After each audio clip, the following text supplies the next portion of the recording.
Hi, my name is Jamil Bodian, and I'm doing this video all the way from Chicago, Illinois.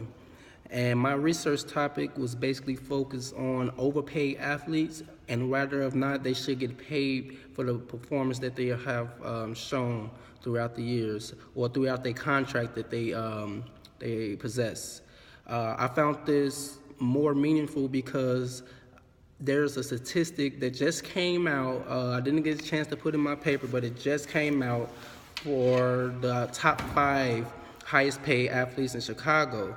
And with Derrick Rose being number one, the starting point guard for the Chicago Bulls, he worth about 25 million.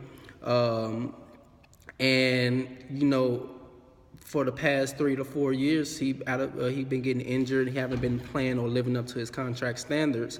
Whereas Patrick Kane, the captain of the Blackhawks, out of 3 to 5 years, he won the World Cup and only getting paid 15 million. And he ranked the 5th top paid athletes in Chicago. So that just made my paper and my research more meaningful and more convenient to the cause of why are we paying this much for a low performance athlete, and why we are not giving more contribution and revenue to the ones that's actually doing something on these teams. What I did was create a system where it focused on 3 things. One, a system where we can document or report performance of the high-paid athletes. Let's say athletes that get paid over $50 to $60 million of a contract. In the first 2, 3 years, they get document of their performance level of the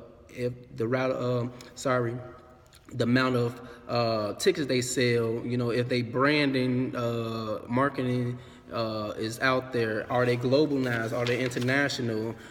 Things like that, where that brings more revenue to a well-deserved and high-paid athlete. So that was one of the things that I came up with, where we can solidify whether or not we should be paying this much for one person that's not living up to the standards. Another is, just because they're getting paid so much, we need to protect them in such a way. So we need to protect them from future investments and retirement. We need to set up a system where if they get injured, or if they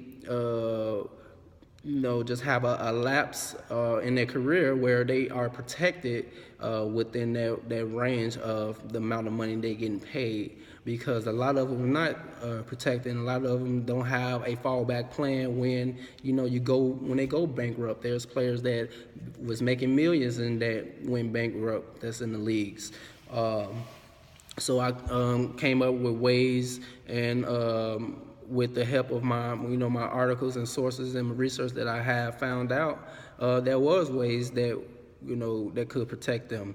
And another way is that another itinerary that I came up with is, rather than not, if we can bring back revenue into those people, facilities, and all the resources that those athletes use to get to the point that they are in now. Not saying that we should use them in a way, but we should say we should give back to those communities, those facilities, those people that put that extra time.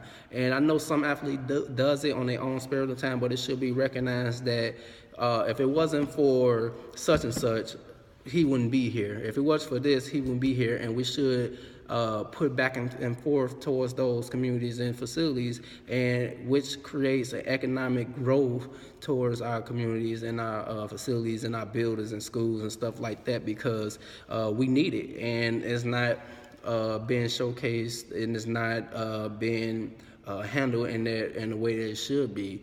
I think that it's a big part and it's a big deal of how we can all benefit and grow as a economy.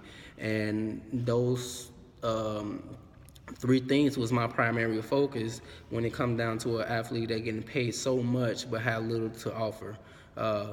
And that's basically what I came up with, and that's basically what I wrote about. If you wanted my paper, please email me to ask for it, and I will send it to you. Other than that, Thank you for listening and have a great day.